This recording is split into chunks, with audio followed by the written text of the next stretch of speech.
Okay, welcome everyone, and very glad that you could join us today. My name is Paula Newcomb, and I'm the Northeast Regional Coordinator of the Indiana State Library's Professional Development Office. I will be the host and question moderator for today's webinar, Social Media, How Many Accounts Do I Really Need?, presented by Robin Johnsen. She's the Technology Marketing Specialist of the Lake County Public Library. After the webinar has been transcribed, it will be available on the Indiana State Library's archived webinars page. If you are watching an archive recording of this presentation, information on how to obtain your TLEU is in the video's description in YouTube. For weekly updates on upcoming trainings and to learn more about what's happening in libraries across the state, please subscribe to the Indiana State Library's e-newsletter, The Wednesday Word, and check our continuing education website for other professional development opportunities. Okay, I'm going to give a little intro. I first saw Robin give her presentation originally at the Indiana Library Federation annual conference last year, and I asked her on the spot if she would be willing to do this as a webinar. She graciously accepted to do this for us. So now let's get started. I am now happy to turn the presentation over to Robin Johnsen.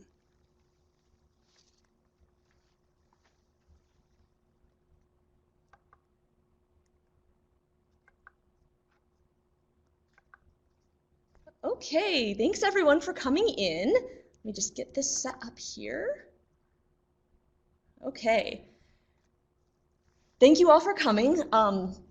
Some of you may have been signed up for the March version of this webinar, and as you know, things right about then really came to a point there. But the cool thing is that over the past couple of months, there have been some updates, particularly to Facebook. So what you're getting is the freshest details, where if you had come to this webinar in March, by now things would have changed. And that is sort of the world of social media. So I do want to start this with a little disclaimer that all rules are made to be broken. So we're going to tell you the rules today just so that you can know them well enough to decide how you can effectively break them later. So here is a quick overview of what we are covering. Oh, yes, I'm seeing in the chat live voice transcription. I do want to mention this is something that Google Slides supplies. When you make your presentation in Google Slides, it has the option to access your microphone, and it can give you live captions. Later in the presentation, I will be showing you a little bit of live Facebook, and the captioning will drop out for that because I'll have to exit Google Slides. But for now, we have live captions, and they're pretty spiffy. I'm a fan. So, okay, what we are covering. We're going to cover which platforms your library might want to have a presence on and why. We are going to cover generic starting points for every platform. So no matter what platform you have, there are a few best practices that you can follow. And then we're going to delve into specifically getting to know your Facebook page, because spoiler alert, you can choose what platforms you want, but most libraries are really going to want a Facebook page. So we're going to spend quite a bit of time on Facebook specifics, how to navigate around your Facebook page, and best ways to get traction when you're posting on Facebook. So let's get started. Which platforms do you want? I'm going to start this by saying you do not need to be everywhere. You don't even need to be most places. Where you want to be depends on your audience. So it's all about audience. So these are different most popular Facebook or most popular social media sites. We have Instagram, which is most popular among ages 18 to 24. Facebook, everyone has a Facebook, but adults are the most active on it. Like teens may have a Facebook, but it's like sighting a unicorn in the wild. Pinterest is a very large margin of women ages 18 to 49, but overall use is low. So unless you have a really specific reason to be using Pinterest, you're probably not going to get a ton of traction there. Snapchat and TikTok, mostly ages 18 to 24. This is a similar age bracket as those in Instagram, but Instagram has a larger overall population. Twitter, ages 18 to 29. Twitter it's the new Facebook for Gen Z. So kind of how everybody has a Facebook now, just to keep up with the family and everything like that. Every Gen Z has a Twitter for the most part, but they're not necessarily active on it. They just want to see what's going on. So if you make a Twitter for Gen Z, they may not talk to you much, but they're there. It makes it very hard to track progress and engagement. And then finally, Tumblr over here, which has got a decent following, but nobody has any idea who these Tumblr people are. And Tumblr audience kind of prides themselves on being cryptids. They don't come out to play. They are notoriously difficult to advertise to. They're there. Their sense of humor is weird. Tumblr is an odd one, and it also keeps getting sold, so the audience keeps changing. So this was one I'm going to say use with caution. All of this data, these numbers and everything, comes from Pew Research Center. And it's part of the reason we don't have numbers on Tumblr is because Pew hasn't covered them. I don't think it's quite big enough yet, but I highly recommend using Pew Research Center if you are looking for reputable facts on social media. They have a whole section about social media. And overall on social media, when you're looking at your audience, you will note that for most places, women are more present than men by a small margin, except for Pinterest, where the margin is quite large. And except for YouTube, where the margin is still small, but it's reversed. More men than women on YouTube. Okay, so this is your audience. These are some things to consider. In fact, I would say the first thing to consider when you are deciding which platforms you want your library on, which platforms you need a presence on. So once you've decided which platforms you do want to be on, we'll have a few starting points that you can't go wrong with.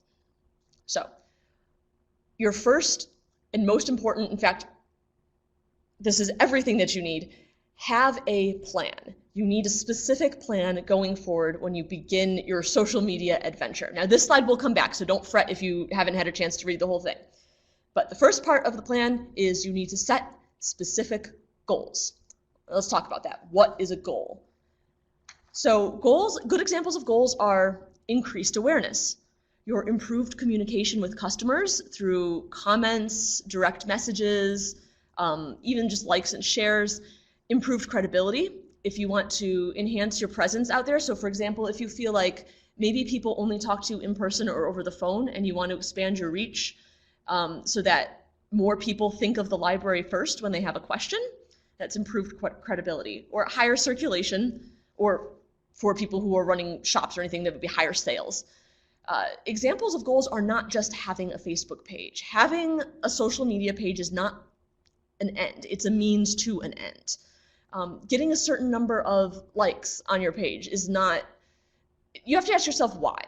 So I want to have a certain number of likes or a certain number of followers. Why do I want that? Well, if I have more followers, then more people know I exist. Okay, why do I want that? If more people know I exist, I can get the word out about my services better, that sort of thing. So ask yourself why at least 3 times when you're setting your goal. And once you hit the, okay, I want increased awareness. Even with these good goals, increased awareness, improved communication, why? You can always drill down a little bit further. Having really specific defined goals is going to help you understand how effective or ineffective your social media presence is. Which is going to bring us to our next point, benchmarking and tracking your progress towards your goals. If your social media isn't working for you, why are you spending so much time and effort on it? You need to know. So, tracking success. Your success can be measured by a whole bunch of different things. These are just a few examples. Like, after I got my social media presence, more people started coming to the website. If you have any kind of analytics on your website, it'll generally be able to tell you the sources of your traffic. If it's, say, Facebook, you're getting tons of traffic from Facebook, then I'd say your Facebook is successful. Maybe if your goal is reaching more people, you can track how many conversations with customers you've had. You could track that just like you track, say, reference questions or anything like that. Has your event attendance gone up? Do the titles that you promote on Twitter, on Pinterest, on Instagram, do those get higher circs than other titles? These are all things you can check. You do need to set up your benchmarks before you actually start the campaign so that you have a, this title got X circs before we started, we put it on Facebook, circs increased by 25%, something like that. Numbers, numbers, numbers. We all love data. So, okay, you've got your goals, you're tracking success. Next thing you're going to need, just to cover your bases, is a social media policy. Now, social media policy, you're going to need 2, technically. You have one for staff, and you have one for the general public. With your one for staff, you're going to want to consult a lawyer because staff have First Amendment rights, things that they are allowed to say on their own personal social media that has nothing to do with the library. But you're also going to want to make sure you don't curtail those rights. If you don't say something like, staff aren't allowed to mention the library at all ever on their Facebook page. A lawyer might say, like, okay, you can't really do that. Once you talk to your lawyer, you can then write it for humans. So you don't want your social media policy for your staff to be in legalese. You don't want your social media policy for your public to be in legalese either, for that matter. So you consult your lawyer, and then you write it in a friendly, sort of welcoming way so that people actually understand what they can and cannot do and the purpose of your social media for the library. Social media policy for the public's a little bit simpler because you don't have the same legal obligation that you have to your staff. You're going to want to outline your general rules and a purpose statement, just in case anybody comes to you later and says, why is the library wasting time and money keeping a Twitter presence? Your social media policy is going to explain that. So our social media policy says that the library maintains a Facebook page in order to connect with our patrons and engender conversations, things like that. You are going to want to include your takedown policy, which is for comments that the public makes. This is also where you might want to consult a lawyer, because in some states, and the rules vary, whether or not you count as a government entity and whether or not you can legally delete a Facebook comment may vary. There was a case in 2016 of an Indiana police department deleted critical comments from Facebook posts that they had, and they were sued by the ACLU, who found that critical comments are allowed. Now, hate speech is something entirely different. So again, that's where it gets kind of a murky area. I do want to say here, just a quick disclaimer, I am not a lawyer, which is why I'm going to frequently say consult a lawyer.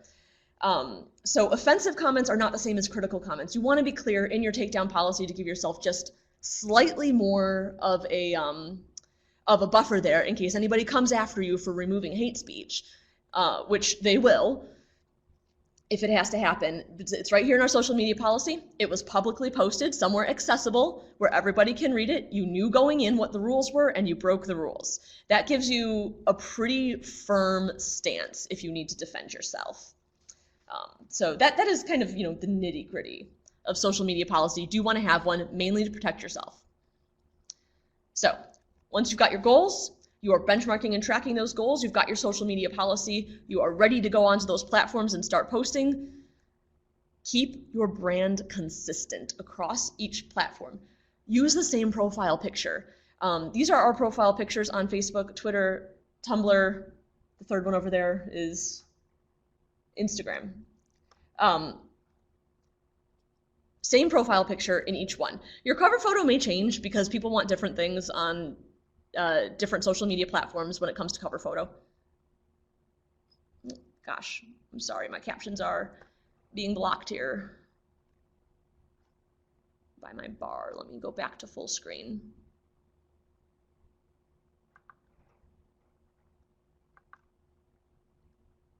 Okay, sorry about that.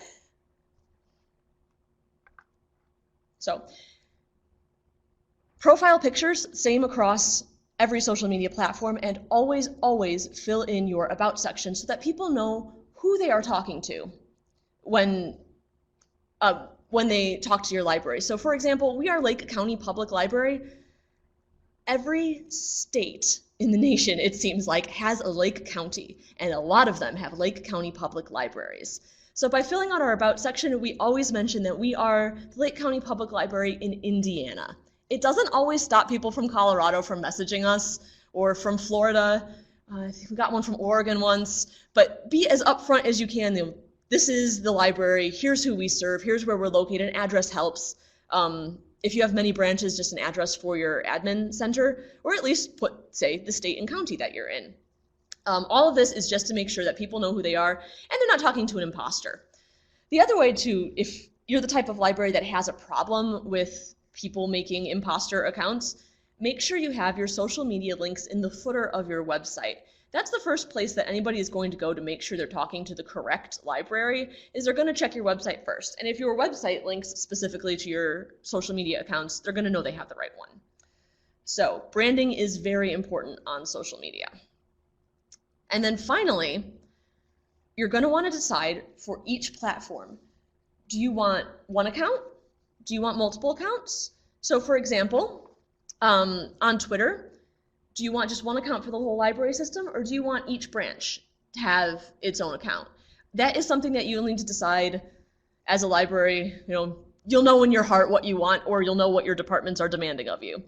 I do have some specific recommendations when it comes to Facebook for this, but for other social media platforms, it does not seem to matter as much. So what we do at Lake County Public Library is we have a main Twitter account, and then any branch who wants one can have their own personal Twitter account that is overseen by our social media manager, yours truly. Facebook, quite different, one account for the whole library system, and we do not make separate accounts for different departments or for different branches, and I'll go into that in a little more detail later. So these are the general basics that you want no matter what social media platform that you are making. These are a general outline to get you started that you can follow and expect success. I'm going to get a little bit more specifically now into Facebook, because Facebook is the big one.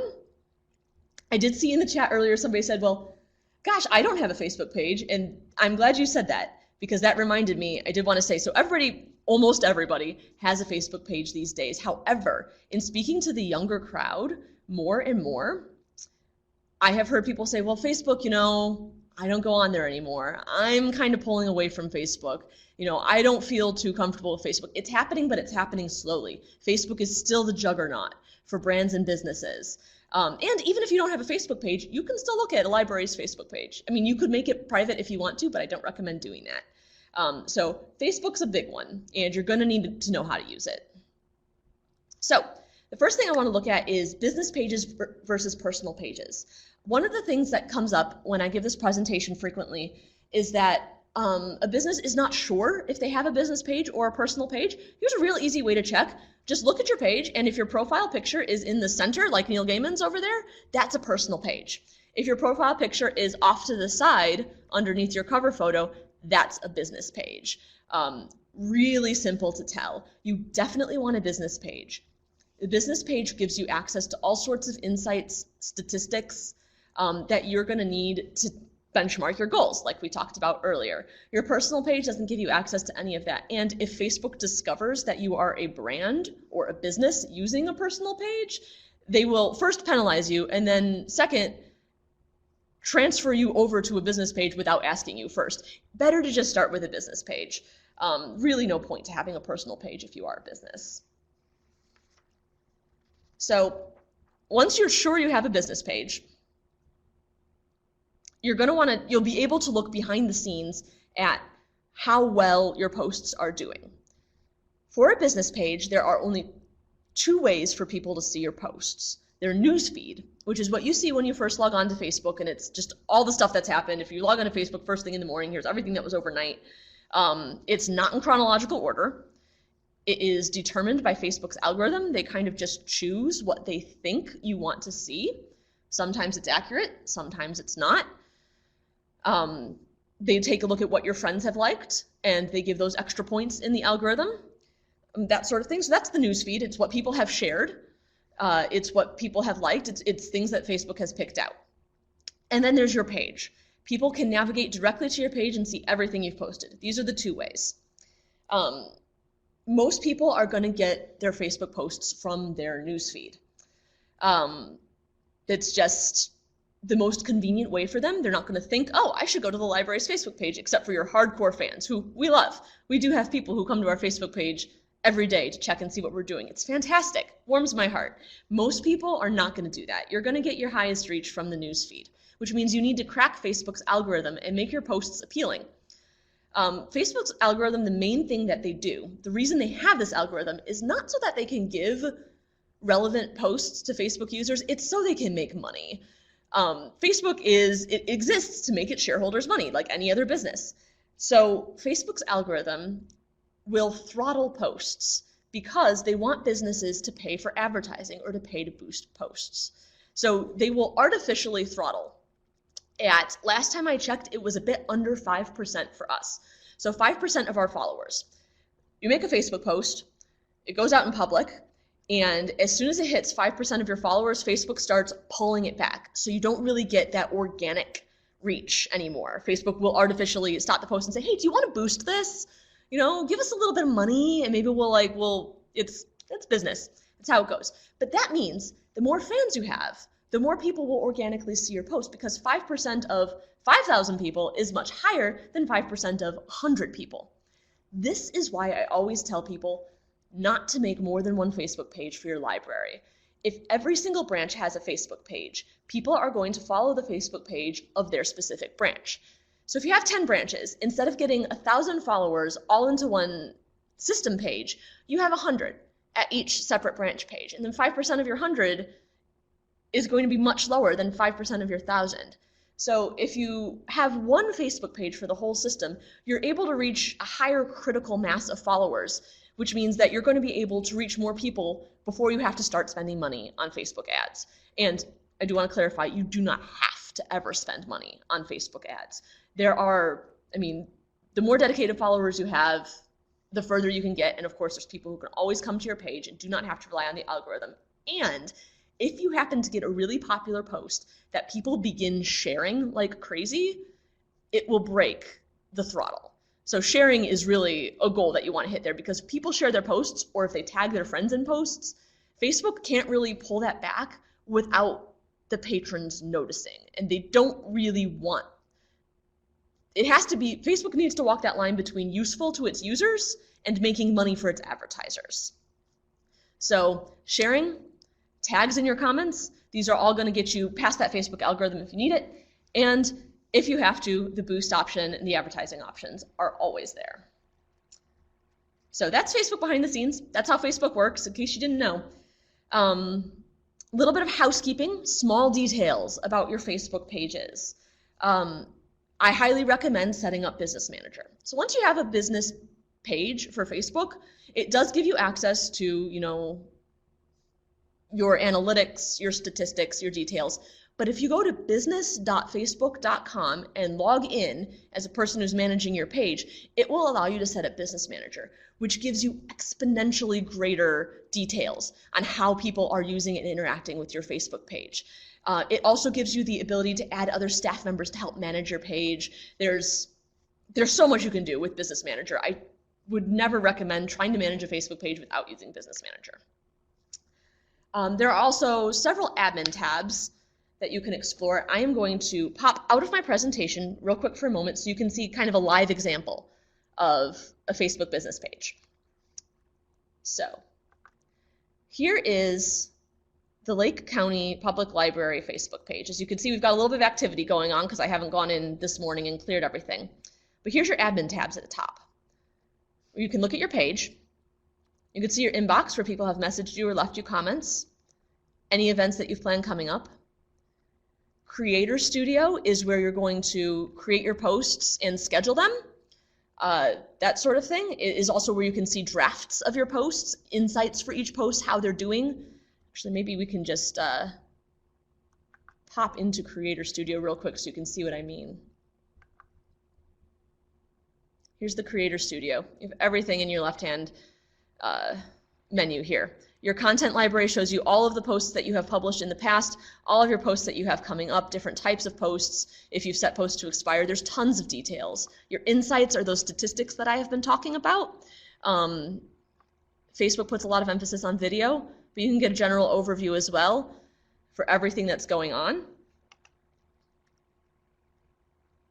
Here's your overview. The other way to get to your Insights tab, if you want insights on everything, is of course you can see it up here right next to Creator Studio. Here's your insights. Likes, reach, page views, page previews, actions on your page, posts, everything in here, all the data you could possibly want. And if you're sitting here thinking, Facebook's gathering this data on me? Yeah, it is. Libraries are going to tap into that and use it. Of course, we're going to use it very responsibly. But just, this is a surprise, Facebook is gathering this data on you. And any business can see this data on people who visit their page. So for us, great. As an individual user, you might see why people are starting to veer a little bit away from Facebook as they go. So of course, your notifications tells you when people have interacted with you, insights, your page info and settings. These are all things to explore. I'm not going to get into every single one right now because, I mean, this is only an hour presentation. I could talk about Facebook for longer than is healthy. So you explore your admin tabs. You definitely want to set your custom URL. You can see this underneath your business name here. So we have Lake County Public Library, and underneath it has a little @ symbol, @LCPLIN. When people want to mention you, or when you want to mention a business, this is the handle that you use. So if people say @LCPLIN, they know they're going to hit you. It also changes your URL. When you set your specific custom handle here, your username, if you will, it changes the URL that people see up top. So right now this is business.facebook.com, because as I mentioned, we want to use Business Manager for this. People who are just going to your Facebook page in general can just type facebook.com/your handle. It fits a lot nicer on business cards as well. And rather than having something that's like facebook.com/15 different numbers and a couple of letters, /user, all kinds of different things. This is what Facebook looks like if you don't have Business Manager. It's a little bit more cluttered, a little harder to use. So highly recommend setting your handle as soon as you possibly can. Facebook does require you to have a certain number of followers before you can set your handle. They will not tell you what number of followers that is. It used to be 30. It has changed. And it seems to change for different businesses as well. So I have heard from local businesses who are like, yeah, I could set my handle right away. I only had 10 followers. And I've heard from other businesses who are like, I hit 30 followers. It's still not letting me use my handle. I think my best guess is that they look at your engagement, and if you seem to have an extremely popular page right off the bat, they want to get you these extra features sooner. It's Facebook, though. It could do one thing today and change it tomorrow morning. In fact, one time I was giving this very presentation, and I had made sure it was up to date that morning. In the afternoon, I gave the presentation, and Facebook had changed things. So this is what happens. Social media, all social media, changes frequently because it's trying to keep up with what its users want. The only way to keep up with what it's doing is to use it every day. So, okay, we've covered customizing your Facebook handle. You also, of course, want to choose your cover photo and profile picture. Your cover photo is here. Of course, we're doing our summer reading right now, and then your profile picture is here. And you can update your cover photo as often as you want. I do not recommend changing your profile picture all that often. Cover photos, generally people want to see faces, and even a face of an illustrated tiger counts. People react better to seeing faces in your cover photo. You do not want a ton of text. Headlines like this are fine. Don't put an entire Facebook post in your cover photo. But other than that, change it out as often as you want. We change it once a month, just so that there's something fresh for people to look at, but it can be regularly if you would prefer. Okay, so this covers your general Facebook topics. Let me go back into our presentation here and get the live captions back.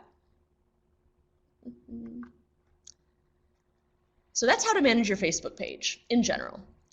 Now, once you've got your Facebook page set up, you've got Business Manager set up, you've set your cover photo, you've got your policy, you've got your goals, all of these things that we have covered here in this last half-hour presentation. Now you're ready to post, finally. This is why you had a Facebook page in the first place, because you want to say things to people and have them respond. Posting on Facebook, it is pretty simple. There's nothing to be afraid of here. Here's a couple of do's. First, we follow what in marketing is called the 80-20 rule. This is like, if you've ever bought ground beef at the supermarket, it's like 80% fat, 20% lean, that kind of thing. This is like that.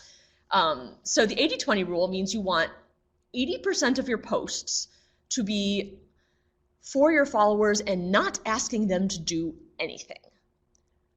20% of your posts can include a call to action. A call to action is like, hey, sign up for this event, or it's asking them to do something, or come into the library. For us, it's mostly sign up for this event, please, or share this post. Anytime you're asking people to actually perform an action, that counts as part of your 20%. The other 80% can be things like, oh, I'm sharing these fun pictures, or I've shared a post from another page. It's posts that are there just for your followers and you're not asking them to do anything, They're just there to enrich their lives. It's a feel-good post kind of thing. All of your posts, whether they're part of the 80% or the 20%, should either entertain, inform, or inspire. If your post isn't doing one of those things, why are you posting it? If you don't have a good reason for posting it, it's maybe something that you don't need on your Facebook page. But whether you're entertaining, informing, or inspiring, always stay relevant. So, for example, you might have a really cute cat photo, but if it has nothing to do with the library, why are you posting it here? It's entertaining, maybe it's inspiring, but if it doesn't have anything to do with the library, it's going to dilute your brand. People should know what to expect when they come to your library Facebook page, and if you're posting things that are completely irrelevant to what they expect to see from a library or from what you want them to associate with the library, then there's really no point in posting it, even if it's part of your 80% of not asking them to do anything. So entertain, inform, inspire, but stay relevant. Third, be present. Interact with your followers. So this is an exception to, do you remember at the beginning when I said every rule is made to be broken? Here's an exception to the call to action 20% rule. If you're saying something like, hey, what are you reading lately? Tell us in the comments below. Technically, you're asking people to respond. You're asking them to do something, but this is like a fun something for them. It's not something that's really necessarily, they're not helping the library by doing this. If you say, hey, what are you reading lately? Comment below and let us know. That's not really, it's not advertising, You're not asking them to sign up. You're not asking them to physically go somewhere. To me, that would not count as part of our 20% of call to action things. It is a way of interacting with your followers, of being friendly, and of getting to know them. It does help the library in such a way that you can tell now what your patrons are reading, and it's always good to know these things, but to the patron, it's just a fun thing to do. It's not a hard sell kind of thing. So interact with your followers. When they leave a comment on your page, respond to them. If they comment like, oh, hey, I really love this post, this is so cute, just respond with a simple thanks. Even physically typing in thank you as a reply gives you a little more goodwill than just liking their comment. Of course, you could also just like their comment, but you should also respond. If people ask questions, answer them. It seems pretty obvious, but for a lot of businesses that I've helped with their Facebook pages, this is just not something they even considered doing. They would check into their Facebook maybe once a week, and they'd have all these comments. They're like, wow, that's a lot of comments. I can't possibly keep up with these. Check in regularly. Be present. When you're making Facebook posts and when you're interacting with your followers, responding to messages, responding to comments, use a conversational tone. People are on social media to be social. They're not looking for a really formal presence from their local library. You can use contractions. You can type like you talk. Obviously, there is a limit to this, how conversational you're going to be. I'm thinking that most libraries is probably not within their brand guidelines to allow them to swear on their social media. If there is, if you're a library that's like, yes, our followers really love it when we swear, go for it. I don't know. That is your prerogative. But I mean, obviously there's super casual and there's conversational. Use your contractions, talk to people, have a laugh. You can use abbreviations, use emojis if you want to. Just get on your patron's level and just talk to them like a friend. And then finally, and this is pretty practical, schedule your posts. We all work in public libraries. None of us has any time. Time is at a premium here. So when you do get that half hour where you can sit in front of your Facebook page, you can make 20 posts in a row and schedule them so that they can trickle out over the next couple of days. You don't want to schedule 20 posts in a row and post them all immediately, to have them flood your followers' feeds, because they'll unfollow you if you do that. Facebook has built-in scheduling tools, extremely easy to use. You can take that half hour you have, make 5 or 10 Facebook posts, schedule them to go out for the rest of the day.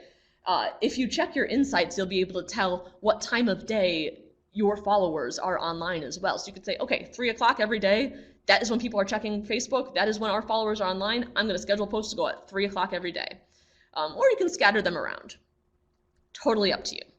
So these are the do's for Facebook. Pretty simple to follow, especially if you practice. It's going to become second nature to you. We do have a couple of do nots. First of all, do not make very long posts. Here's a little bit of a caveat. Here's a COVID caveat for you. When COVID happened and most of our libraries shut down, we did find ourselves suddenly having to make very long posts. There are always exceptions to every rule. With COVID, things were so specific and so unprecedented. I know we've all heard the word unprecedented far too many times in the past 5 months, but this had never happened again. This had never happened before. So people had a ton of questions and they were turning to our social media for answers. So we would make very long posts about Facebook. If it's something quite serious and you do need those couple of extra lines, then you're gonna have to do it. But in general, your posts don't need to be long. If you're posting like, hey, here's a recommended read, you can do a few lines about it and then move on. People probably aren't gonna read past the first 5 lines anyway because Facebook cuts it off under a read more link. And it's very easy to click the read more link, but most people don't because it's an extra click, it's an extra effort, and they're just scrolling. They don't want to stop. So in general, do not make very long posts. Second, try not to post several times in a row, not only because you don't want to irritate your followers and you don't want to flood their feed with all of your posts, but because Facebook won't let you flood their feed with all of your posts. When you post several times in a row, Facebook is going to pick one of those posts to push out on people's Facebook page, and they're going to throttle the rest even more viciously than they usually throttle posts. So you'll find that if you post 2 things, one after the other, one of those posts will do really well, and the other one will get abysmal numbers, worse than you've ever seen. Do not post several times in a row. You will find your sweet spot of how many times to post a day. For us, when I first started managing our Facebook page, we found that we could do 3 posts a day, and people would tolerate that. 4 posts a day was too much. We started losing followers. So 3 posts a day is our max. We do not post 3 times every day. We try for about 2 a day, and that leaves us that 3rd post for any kind of emergencies that we have. So for example, the air conditioning went out at one of our branches just on Monday. And we were like, okay, we need to make an extra post about this very quickly, and we don't want to post more than 3 times a day. We have that extra 3rd slot for emergency posting when we need to tell people something on the fly. So don't post several times in a row, schedule your posts in advance, and figure out what your post threshold is, like how many times do people want to hear from you. I would say posting at least 5 times a week that is the bare minimum that I would do. I can't imagine people would want to hear from you less than that. But of course, every library is different. Our 3rd point, don't post unattributed works. I see this all the time with small businesses. They find a comic that they really like online, like a Far Side comic, for example, or something like that, and they'll just grab it and post it on their Facebook page without attribution. That will get you sued. Do not do this thing. It's really tempting to do, especially since other people do it all the time. Individuals find artwork they like, or photos, or comics, and they just post them onto their page. Don't. As a library, we need to, well, for one thing, we need to cite our sources, and for another thing, we need to generate our own content. Unless you have permission to post that thing, I don't care how funny it is, it's going to get you into trouble. It's not worth it. Okay, 4th, we do not remove controversial posts. Again, there is an exception. If the post is doing actual harm to someone, like, so for example, if you've posted something and it inadvertently revealed private information about a patron or something like that, yeah, that kind of post you want to take down.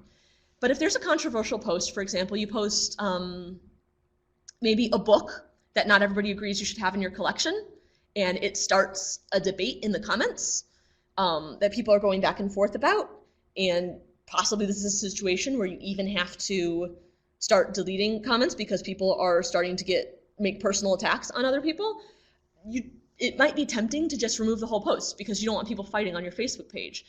Don't do it. Removing the post, the side that thinks you should have removed the book from your collection is going to assume they were right. The side that thought that you should keep the book in your collection is going to assume you folded.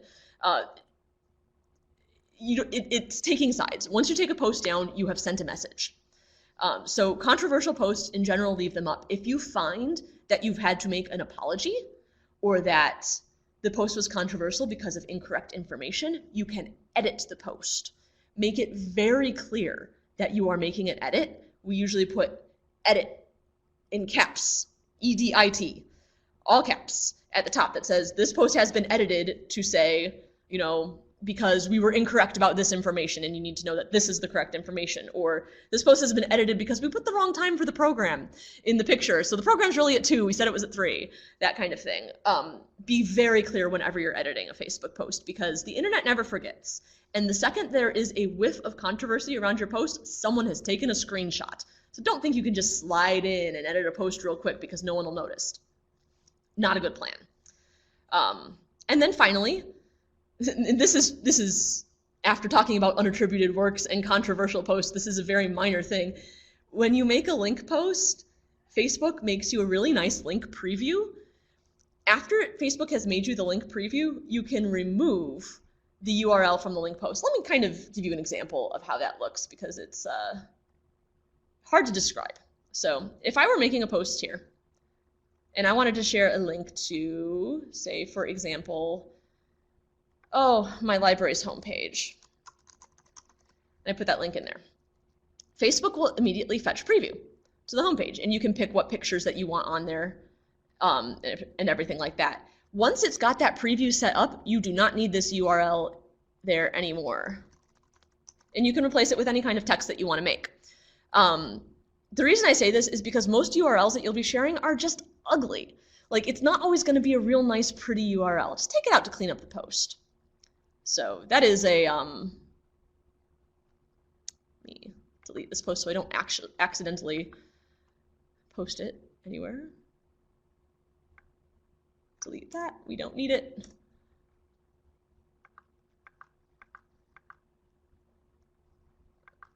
Okay, so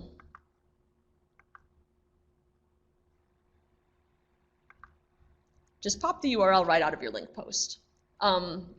Something else, though, that I do want to mention about link posts specifically, and this is something that began to change very slowly in February and has now been fully rolled out. Facebook is throttling link posts a little harder than all other post types. So you have several different types of posts on Facebook. You have photos, videos, links, and just plain text. Links have been getting less and less traction.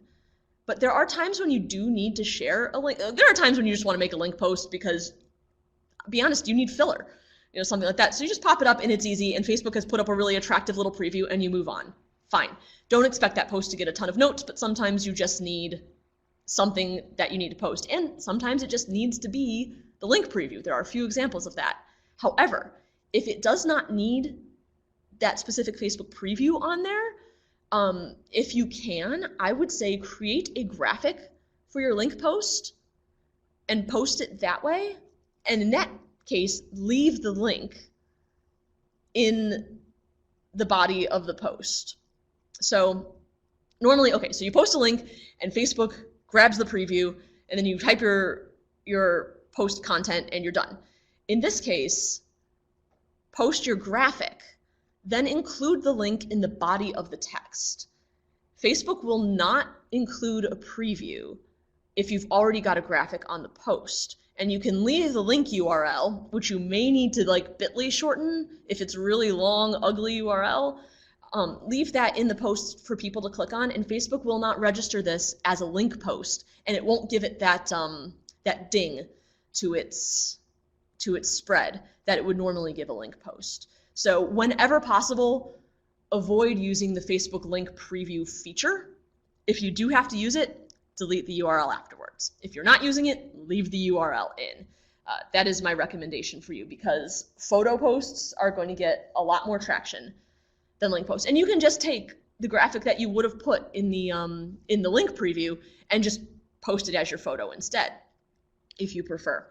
So this is something pretty new that's been happening, and I've heard a lot of libraries just on the listservs and everything going, you know, all of a sudden I'm getting no traction, mostly because all of these libraries at the very beginning of the pandemic began sharing links to resources that people needed, important links. And they're like, no one's looking at this. Is it because of the pandemic? No, it's because of Facebook making technical changes in the background. There is still a way to get that important link information out, just so long as you don't post it as a link preview. So that is my long and complicated information about Facebook link posts. It's a thing that not a lot of people know. So these are your do's and do not for Facebook. Once you've got all of this down, once you've been posting for a while, you've figured out, who your audience is, how many times a day you want to post, and you've kind of got the hang of all of your admin tabs and your insights, and you know your way around your Facebook page, it's time to refine your strategy. Refining your strategy is not something that happens just once. This is a continual process. I do it constantly. If I start to see a dip in our engagement, it's like, okay, got to go back. What's happening? Examine your audience. This is something you can do in your Insights tab that we showed you. It will show you the ages and sexes of your audience as they've reported them to Facebook. So if somebody has logged into Facebook and said, like, I'm actually a 1,000-year-old woman, Facebook has no way of disputing that fact. So this is your ages and sexes as reported to Facebook by your patrons. And it'll give you a good idea of your audience, like who's watching your page. Find your posting sweet spot. As I said before, at least 5 times a week. I would not recommend going less than that. Again, rules are made to be broken. You may have an exception. For us, our posting sweet spot is twice a day, 7 days a week, with a little extra room on top for extra posts. So we can go up to 3. Once we hit 4, people start getting annoyed. Try different post types. See what works best for you. So as I said, there are videos, there are plain text, there are links, and there are photos. Use a variety of different posts. People do like to see variety. For us, they respond best to video. People really love our Facebook videos. They tend to pay most attention to those. And of course, links are getting almost no traction. That's not just an us thing, that is across the board. Find out which posts work best for you. And finally, use your insights. The data is there. Facebook's collecting it anyway. You might as well use it. It will give you that extra edge you need. In order to really make your Facebook page soar. Now, a lot of other social media sites also have insights. Facebook's are the most developed. Like Twitter has some analytics going on. Instagram, kind of. If you link it to your Facebook page, you'll find out Facebook has just the best data out there. So these are my basics. These are my tips for all of you. And now I would like to know, if any of you have any questions for me, I will be looking through the chat to find them.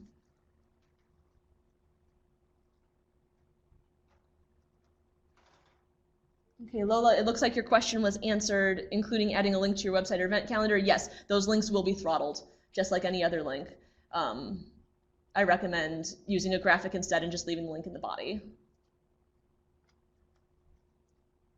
Okay, let's see.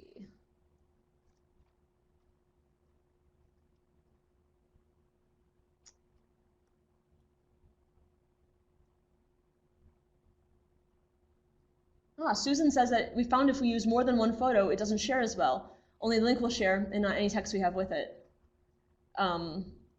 That's a good tip to note. So yeah, play around with that. More photos, less photos.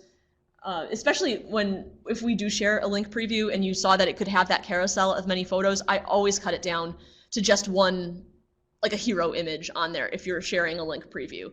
The multiples don't go as well. Let's see.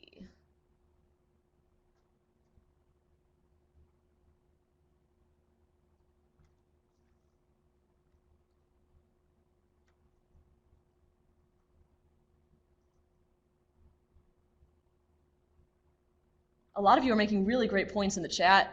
Thank you so much for adding your experiences here with things that you've seen on your own Facebook posts.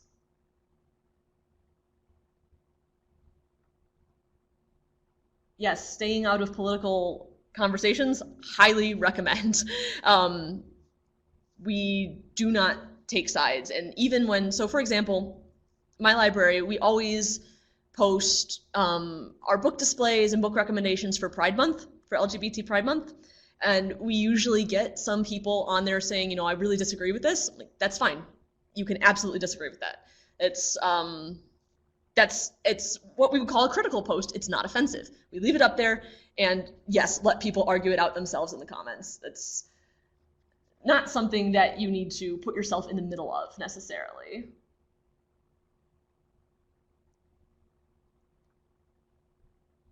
Oh, great question. Would you make an exception to interacting if someone's clearly just trolling? Absolutely. Do not feed the trolls.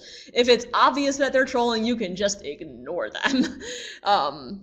Thank you very much for asking that question. That is a very important point. We had this happen on our Twitter frequently. We had somebody who would constantly just reply to all of our posts with stuff that's clearly trolling, and it did take us a while to accept the fact that you just have to let it go. Sometimes it is absolutely okay to ignore the trolls.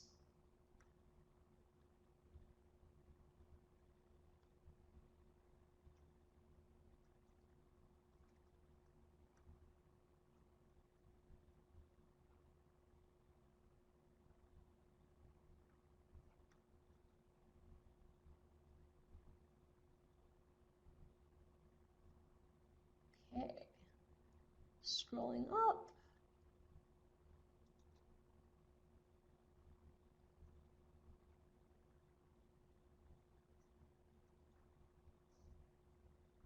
All right, yes, be sure to list your state, just mentioning that again.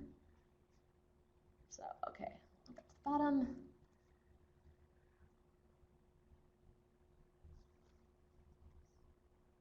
Okay, oh yes, banning folks selling things on the page, absolutely. That is something that you could outline in your Facebook comment. I see people are asking for Aaron Streeter's question to be answered. Let me scroll up and see if I can find it. Here we go. We do not have a specific person posting and recently had a meeting. Check we weren't overwriting each other's posts. Tips to keep children's versus adults programs relevant in the feed. We did decide to schedule all posts if it's only 5 minutes out. Okay, so if you do not have a specific person posting for your Facebook and everyone is just kind of in there doing their own thing, that is a difficult situation to be in. So, all right, tips to keep children's versus adults programs relevant in the feed is you have to allot them a set amount of time. So remember we talked about the 80-20 rule? If you're talking about getting people to sign up for programs, then both your adults programs and your kids programs are going to feed into that 20%, and it gives you very little time to talk about your events in there. So what we did was we said, okay, only 2 posts a week about event signups, only 2. And we have our marketing person pick those 2 as to what they think the Facebook audience is going to respond best to. Now, the people running the programs can make their case to the marketing person, and they have before. But yeah, it is 2 a week in order to keep us at that 20% level. If you've got everybody in there posting at once, I highly recommend using the draft feature. Everybody goes in there, makes their post, and sets it as a draft, and then there's no way around it. Assign somebody to go in and look at the drafts and schedule them appropriately so that everybody can see what's going on and make sure they aren't running into each other. That is really tricky if you have a huge team that is not coordinating, working on your Facebook. The other thing you could do is to make a social media calendar, like an editorial calendar. And this can just be like an Excel spreadsheet or a Google spreadsheet. In fact, if you make it a Google spreadsheet that it's available to everybody, share the link out. And then everybody can look and maybe fill in their own slot on the editorial calendar. So it can say something like, okay, July 1st, kids has a spot for their events, and then July 2nd, adults has a slot, and then on July 3rd, we're making a post about we're closed, and you can put what time each post is going out, and so people can like go in there and say, okay, I'm going on this date at this time, okay, and check the editorial calendar before you make a post. That might be a little easier than drafting everything and assigning somebody to check the drafts. We do use an editorial calendar, even though we only have 1 person on our Facebook, just to keep track of everything. And so that when staff make requests of things that can go up, we can check the editorial calendar and say, okay, I can get that out for you in 2 weeks on this date, sort of thing. So editorial calendar may solve your problem there. I do see another question that I definitely want to answer. Multiple branches in multiple counties. Do you still only recommend 1 page for the library system? I do. If it's all one library system, I would still recommend keeping 1 page. List all the counties that you're a part of in there in your about section, and of course definitely mention the state, as we said before. I do still highly recommend, if you're all one system, just have one Facebook page. Caveat, here's another rule that's meant to be broken. We actually did give each of our branches their own Facebook page. We did this because we found that Facebook was creating location pages for each of our branches as people went there and checked in, and Facebook went, oh, there's people checking in at this specific location. That must be a place. Here's Cedar Lake branch of the Lake County Public Library. And they were giving it inaccurate information, and people were posting things on these location pages that we had no control over. We found that if we made placeholder business pages for each of our branches, that stopped. It's doubly important to make sure that you do not have rogue location pages out there, because Google also takes a look at Facebook and considers Facebook to be an authority for some strange reason, and may create ghost Google location pages with incorrect information on them, even if you already have location pages made for yourself. Google will create extra ones saying like, oh, this must be an extra library branch, let's put it in there. So we've created basically placeholder Facebook pages for our branches.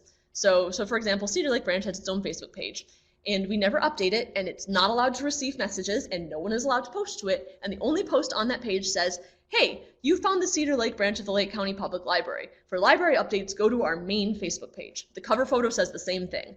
It is literally a page that is just there to make Facebook not create ghost pages that we are not aware of.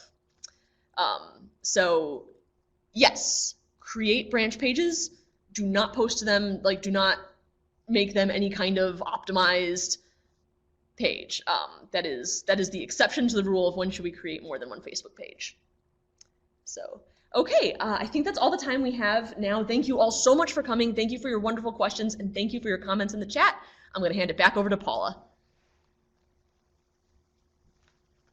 All right, thanks again very much to Robin. This is great. I think we definitely will get a copy of the chat, and we will send that out with the recording link when we get that. Also, as a reminder, if you are watching an archived recording of this presentation, information on how to obtain your LEU is in the video's description in YouTube. So at this point, we're going to stop the recording.